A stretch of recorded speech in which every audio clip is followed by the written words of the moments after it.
yang kata-kata kajian yang akan disampaikan oleh Al-Ustaz Haji Al-Mukarram Yahya Jafar SPDI sekaligus dengan doa. Untuk itu kepada beliau disilakan.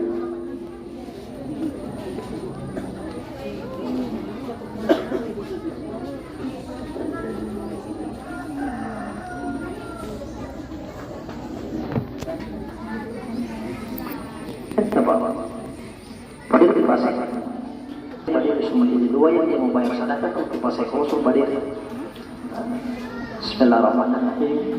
Assalamualaikum warahmatullahi wabarakatuh.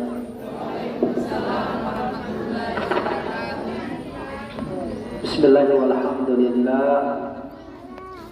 Summa alhamdulillahi wa ba'da alhamdulillah. Alhamdulillahilladzi anzala as-sakinata fi qulubil mu'minin liyastaqima aymanihim. Asyhadu an la ilaha illallah wahdahu la syarika lah wa asyhadu anna sayyidana Muhammadan abduhu wa rasuluh la nabiyya ba'da. Rabbi shrah li sadri wa yassir li amri wa hlul 'uqdatam min lisani yafqahu qawli, amma ba'd. Yang kami hormati Ibu Ketua Tim Penggerak PKK Desa Yoso Mekoro, alhamdulillah sempat hadir bersama kita pada sore hari ini. Yang saya hormati Pak Ketua BPD, juga mungkin bersama teman-teman sempat hadir BPD dari Umbulo, Bapak-bapak haji, ibu-ibu haja, singkatnya Bapak Ibu hadirin jamaah takziah yang insya Allah sama-sama dimuliakan dan dirahmati oleh Allah Subhanahu wa Ta'ala. Pertama-tama mari kita memanjatkan puja dan puji syukur kehadiran Allah Subhanahu wa Ta'ala karena pada sore hari ini kita semua masih diberi kesempatan, kesehatan untuk kembali bertemu yang kesekian kalinya di kegiatan takziah seperti ini dengan saya. Saya kira masih segar saya beberapa minggu yang lalu kita mungkin bertemu di orang tuanya Pak Adi ya, di sono, di lorong Polsek sana. Nah ini di sini lagi gitu. Tapi beda di sini dengan yang di rumahnya Pak Adi. Kalau di rumahnya Pak Adi itu banyak sekali perempuan. Kalau di sini alhamdulillah juga laki-laki ada. Kalau di sana cuma bertiga dengan Pak Adi, cuma Pak Adi, saya, baru Pak Kadus, siapa namanya? Nah di sini laki-laki banyak. Saya tanya kenapa cuma perempuan yang banyak Pak? Katanya jadwal laki-laki nanti malam Ustaz. Ternyata baru di situ saya tahu ternyata di kampung Jawa ini ada shift. Ada shift sore, shift malam. Dan ini sangat luar biasa. Jadi dengan saya banyak bertakziah di kompleks Jatun ini, saya juga dapat ilmu. Ternyata kenapa laki-laki sore tidak ada, memang ternyata bagian bapak-bapak malamnya, gitu ya. Nah, ternyata itu yang saya dapat. Jadi saya sedikit protes, kok cuma perempuan semua Pak? Katanya laki-laki malam Pak. Oh, saya jadi malu sendiri saat ini. Nah, selanjutnya salam sama-sama kita aturkan pada Nabi Muhammad Rasulullah SAW, pada para sahabat beliau, keluarga beliau. Insya Allah curahan rahmat syafaat ini akan sampai kepada kita sekalian, khususnya kita yang akan ditemukan ini.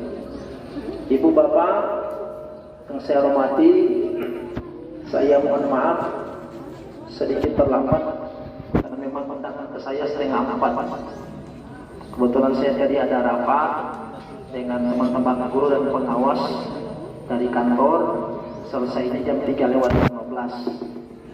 Makanya tadi dikatakan buat telepon, baru sementara berganti itu pun di ruangan, sudah pulang di rumah. Untung ada bawa baju.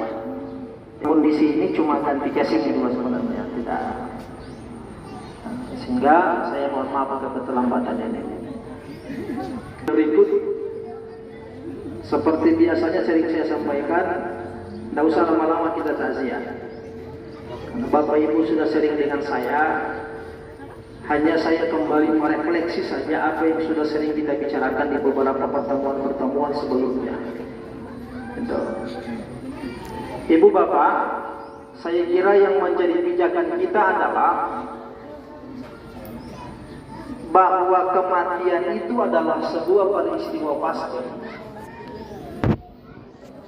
Sebuah peristiwa pasti Allah gilirkan kepada semua makhluknya.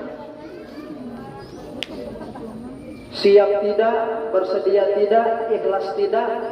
Kalau sudah sampailah ajal maka harus berangkat.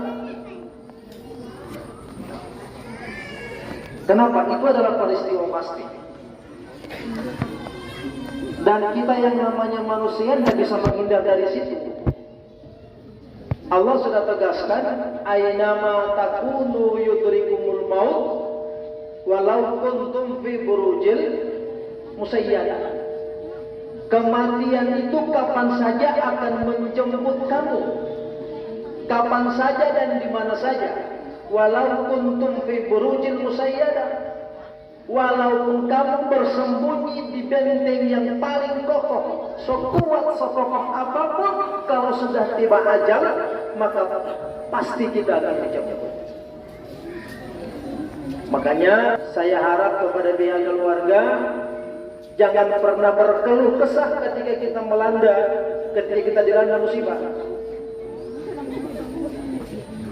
Kenapa saya bilang jangan berkeluh kesah? Ketika kita diberikan musibah oleh Allah seperti ini, maka yakinlah bahwa ternyata kita orang yang dianggap oleh Allah mampu melewati dan menjalani musibah itu.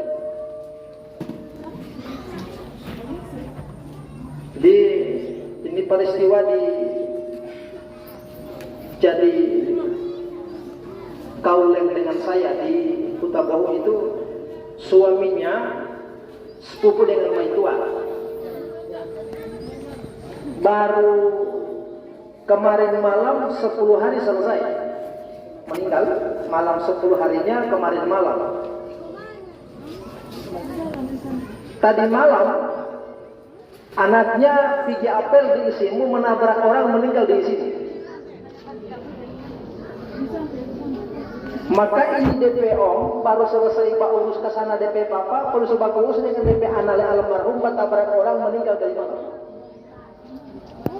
Suaminya apa istrinya tadi pagi datang ke rumah sama tim ibu semua nangis, kak ini kita ini sudah musibah beruntun begini. Saya cuek.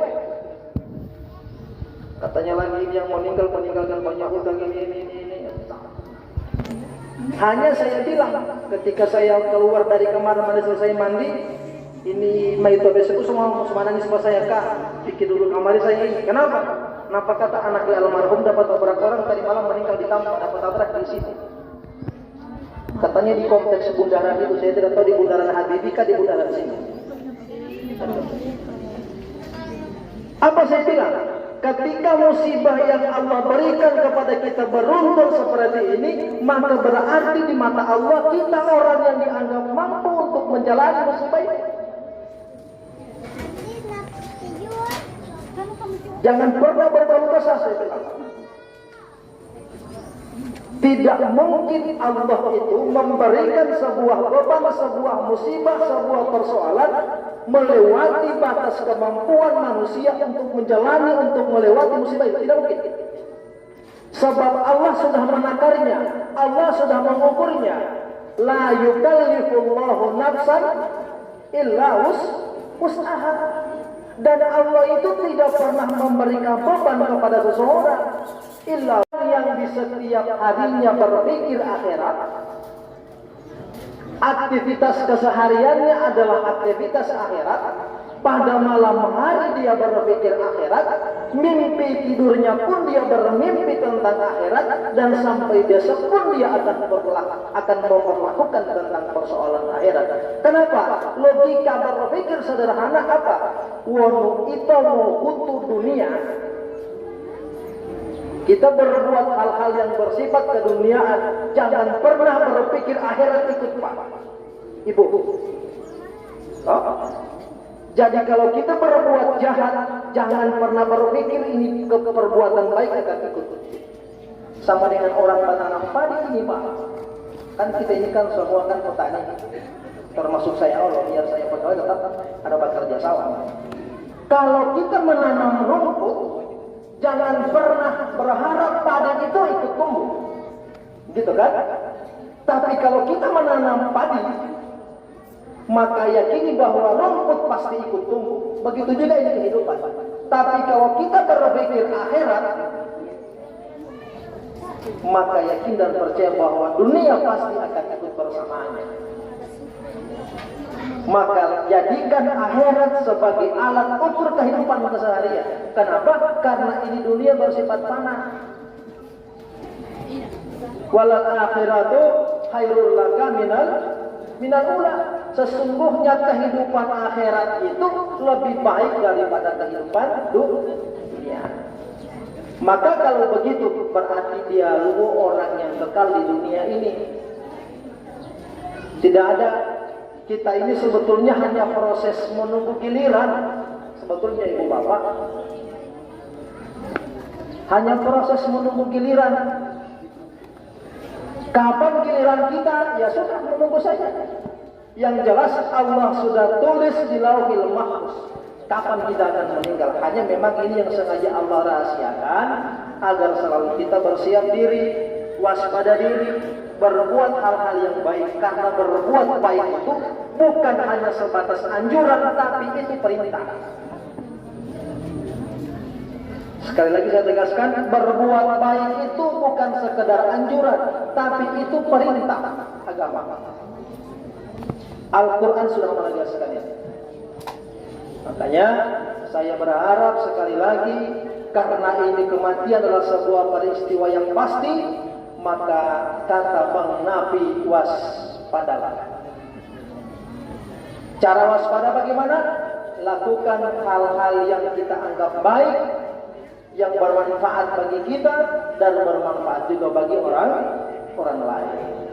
Yang berikut, jadikanlah kematian seseorang ini menjadi pelajaran berharga buat kita. Kafa bil mauti wa'idun. Cukuplah kematian seseorang itu akan menjadi bahan pelajaran bagi kita sekalian. Apa nilai pelajaran yang kita ambil? Sering saya sampaikan, hari ini malam 7 hari di Oman, mungkin besok lusa kita yang akan tempat orang berkumpul seperti ini. Wow, itu diamal Nabi Allah. Kita tidak bisa nafikan itu. Selama masih ada yang bernapas di dalam rumah itu, maka malaikatul maut tidak pernah akan bosan-bosan datang ke rumah itu.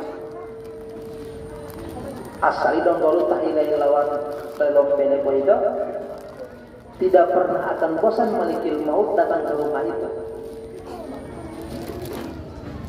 Jadi tinggal memilih, apakah kita mau mati mendadak dengan tanpa ada persiapan, atau memang sengaja kita akan tata ini hidup, bahwa dengan prinsip kapanpun kita Allah akan jemput, siap secara lahir batin.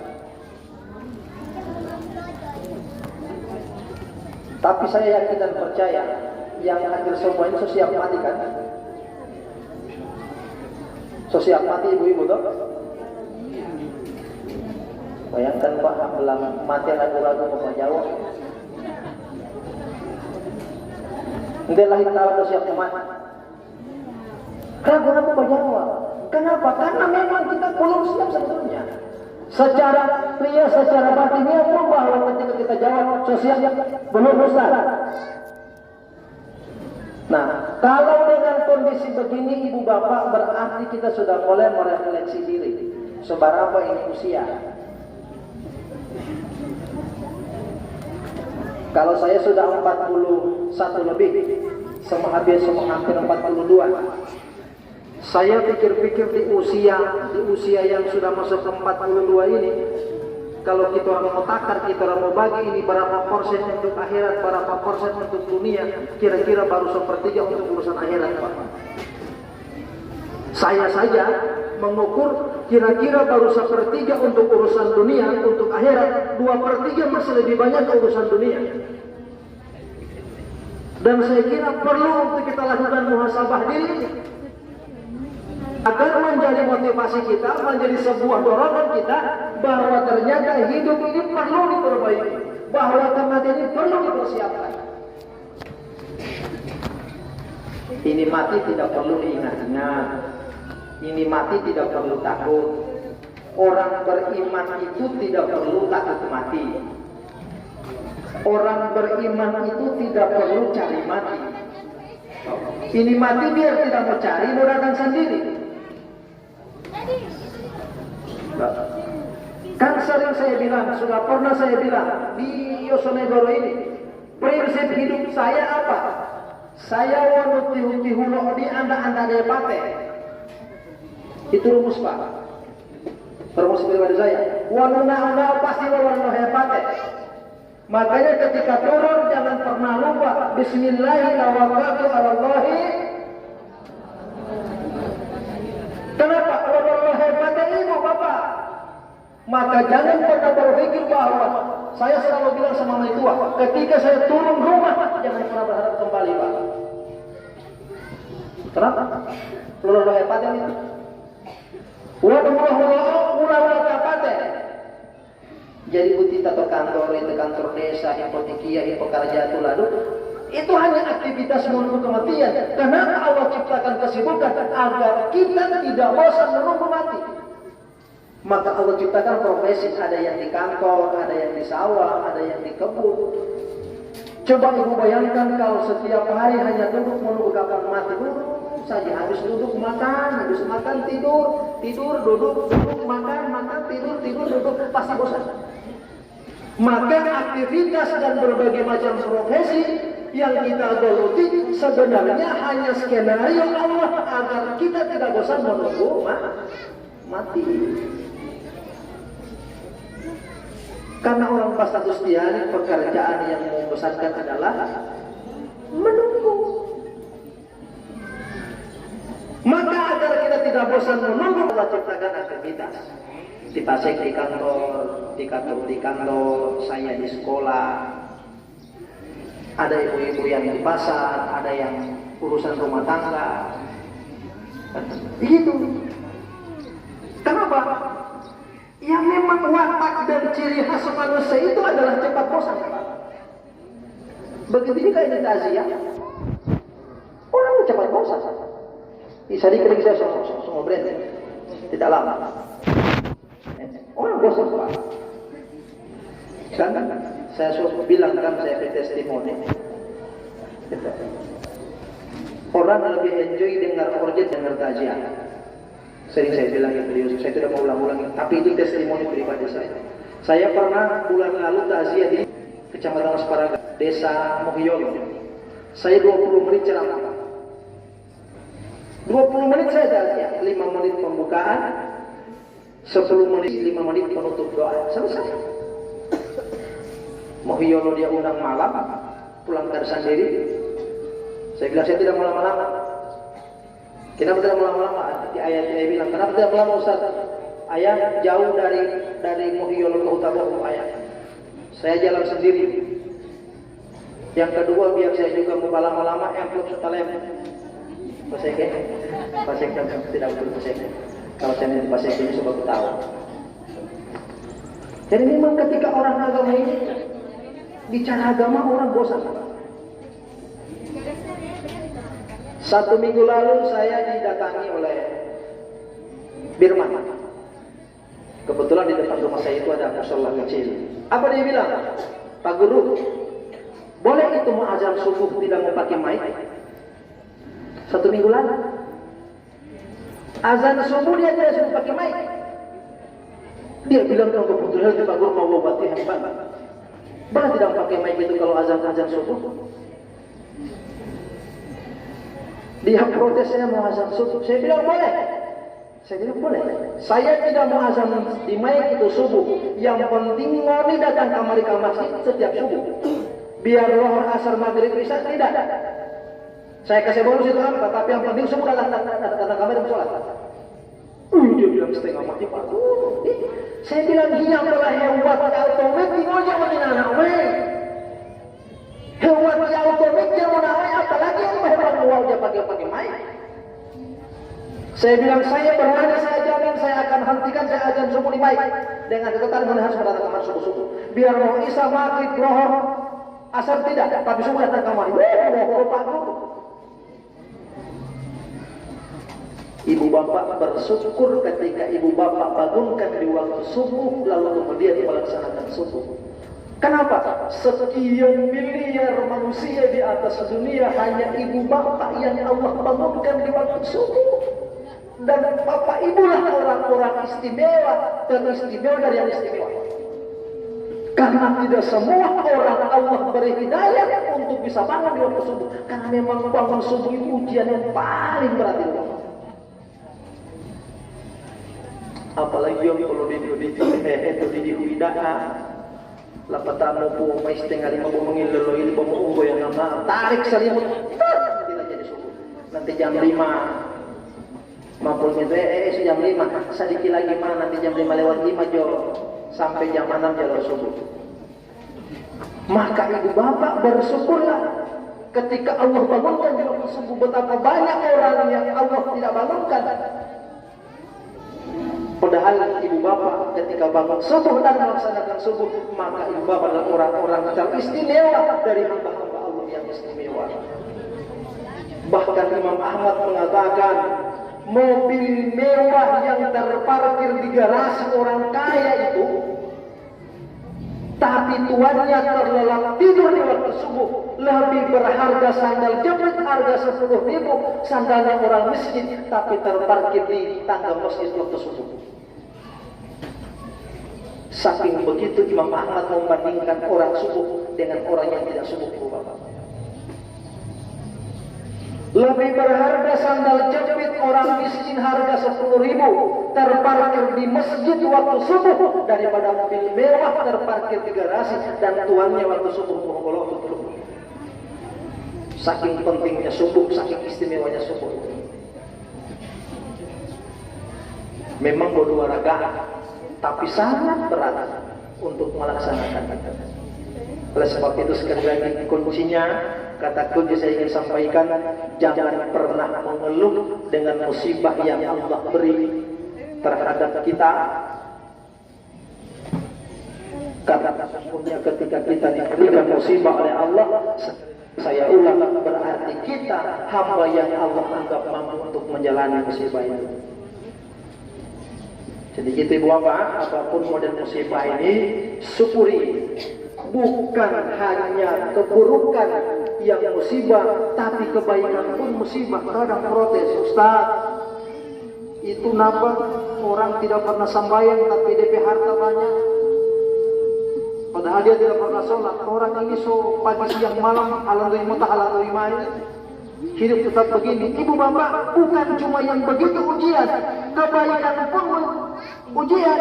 Wa nabluukum bisyarri wal khairi fitnah wa ilaina turja'un.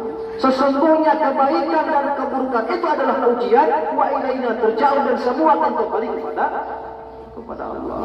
Kenapa? Kita mungkin dari kondisi ekonomi yang pas-pasan, karena kita mungkin Allah tahu, mungkin kalau kita Allah so kasih kaya, kita so jadi begini. Mungkin dengan harta kaya kita akan jadi sombong. Bisa saja. Mungkin dengan kita Allah berikan mobil sedang bahagia ke orang lain, tutup kaca terus. Daripada kita mau jadi sombong, mau jadi bunggil, mau jadi bakhil, lebih baik kasih pas-pas dari ekonomi. Supaya dia tidak menjadi sombong. Mungkin kita Allah anggap belum mampu kita menjadi orang kaya. Kenapa? Karena itu adalah bagian skenario Allah untuk menjaga kita sebetulnya. Coba apa guna kita orang kaya kemudian kita bakhil? Tahu bakhil? Tahu bakhil? Apa guna kita orang kaya lalu kita kemudian pamer, kemudian ria? Maka lebih baik kita hidup pas-pasan tapi kita taat kepada Allah, daripada kita berkelimpahan tapi kita jauh dari Allah. Itu pun ujian. Kan sedengar kisah Sa'labah. Maka daripada kita akan Allah jadikan Sa'labah berikutnya, maka lebih baik kita syukuri apa yang ada. Hidup adalah anugerah. Sebab ini ukuran su'ul khotimah atau husnul khotimah, akhir hayat baik atau akhir hayat buruk, tidak tergantung di harta sedikit banyak yang kita miliki, tapi sejauh mana kualitas ibadah amal baik yang kita lakukan. Itu prinsip Bapak. Ukuran su'ul khotimah dan husnul khotimah itu bukan tergantung seberapa banyak harta yang kita miliki, tapi seberapa banyak kualitas amal baik yang kita lakukan. Maka perbanyak amal baik. Kalau kita banyak amal baik, insya Allah kita punya investasi akhirat, dan itu yang akan kita panen ketika kita akan menghadapi sakaratul maut, sampai Allah pisahkan ruh dan jasad ini, dan kita menghadap kepada Sang Allah Qadirul Jalil dengan keadaan yang husnul khatimah. Terakhir Ibu Bapak, harap warga kita pada sore hari ini mendoakan almarhumah. Yakin dan percaya bahwa pasti almarhumah adalah makhluk sosial yang selalu beraktivitas dengan kita. Semasa hidup beliau ada hal-hal yang tidak berkenan, ada hal-hal yang menyinggung, maka ya Ibu Bapak tolong maafkan kesalahan beliau, sehingga dengan Ibu Bapak memaafkan, kita semua akan memaafkan kesalahan beliau, akan menjadi jalan tol bagi almarhumah menuju Jannatul Firdaus, surganya Allah, ya. Sambil dengan sebuah harapan semoga dilapangkan kuburnya, diterima semua amal ibadahnya, dan diampuni semua dosa-dosanya, dan keluarga yang ditinggalkan akan mendapat kesabaran, keikhlasan dalam menjalankan musibah yang bergiliran ini. Hanya dengan sebuah titipan harapan saya kepada keluarga, jangan pernah bosan-bosan melakukan amal terbaik, dan pahalanya niatkan untuk almarhumah. Yang kedua, lanjutkan semua amal-amal baik yang pernah almarhumah lakukan semasa hidup. Jangan sampai putus itu. Ibu Bapak hadirin jamaah, mari sama-sama kita berdoa kepada almarhumah. Doa kita mulai dengan membaca surat Al-Fatihah. Niatul arwah khususan ila ruh almarhumah. Sayyidillahirrahmanirrahim al-Fatihah. Bismillahirrahmanirrahim. Alhamdulillahi rabbil alamin. Ar-Rahmanir-Rahim. Maliki yaumiddin. Iyyaka na'budu wa iyyaka nasta'in.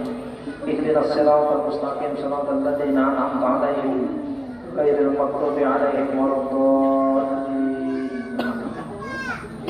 Bismillahirrahmanirrahim. Allahumma qbillah warhamha wa'afiha wa'fu anha wa'akrim nuzulaha wa wa'si madhalaha wa ghsilha bil-ma'i was-salji wal-barad. Allahumma la tahrimna ajraha wa la taftinna ba'daha wa ighfir lana wa laha wa li ikhwanina alladhina sabaquna bil iman wa la taj'al fi qulubina ghillan lil ladzina amanu rabbana ghafurun. Allahumma ihdina siratal mustaqim siratal ladzina an'amta 'alaihim ghairil maghdubi 'alaihim waladdallin. Amin. Allahumma inna nas'aluka ridhaka wal jannah wa na'udzubika min sakhatika wan nar. Allahumma inna nas'aluka ridhaka wal jannah wa na'udzubika min sakhatika wan nar. Allahumma inna nas'aluka ridhaka wal jannah wa na'udzubika min sakhatika wan nar. Rabbana atina min ladunka rahmah wa hayyi' lana min amrina rasada. Rabbana atina fid dunya hasanah wa fil akhirati hasanah wa qina azabannar. وأدخلنا الجنة مع الأبرار يا عزيز يا غفار يا رب العالمين. حسبنا الله نعم الوكيل نعم المولى ونعم النصير ولا حول ولا قوة إلا بالله العلي العظيم. وصلى الله على خير خلقه ونور أرسله محمد وعلى آله وصحبه وسلم. سبحان ربك رب العزة عما يصفون والسلام على المرسلين والحمد لله رب العالمين. Mohon maaf atas segala kekurangan. Assalamualaikum warahmatullahi wabarakatuh.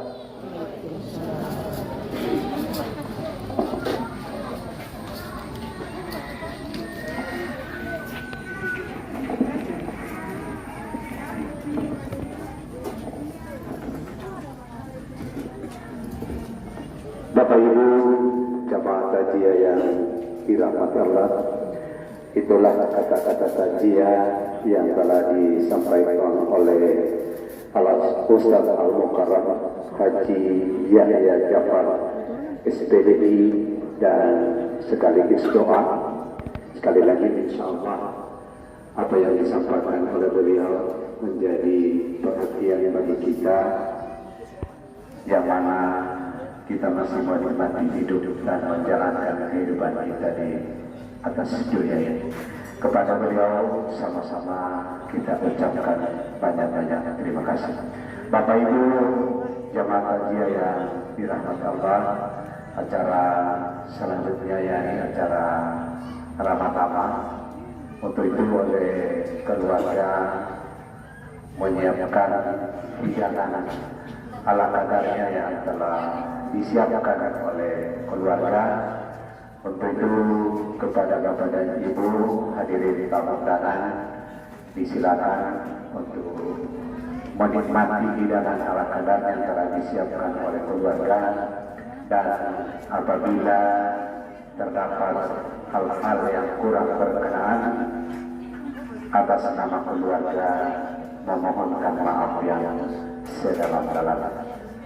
Bapak Ibu yang kami hormati, untuk itu kata-kata takziah ataupun acara takziah pada sore hari ini yang dilaksanakan oleh keluarga besar, keluarga Masulu, keluarga Ibrahim dan keluarga Rajul, sama-sama kita tutup dengan mengucapkan alhamdulillahirabbil alamin.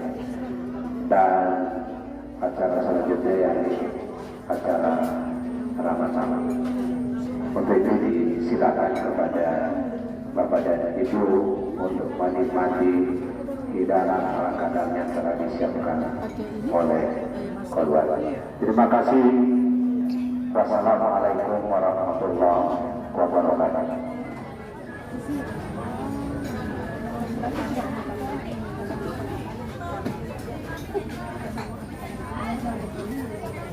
Biasa doa.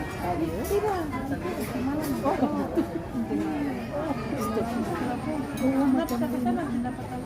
Tidak macam ini. Tak isu dia.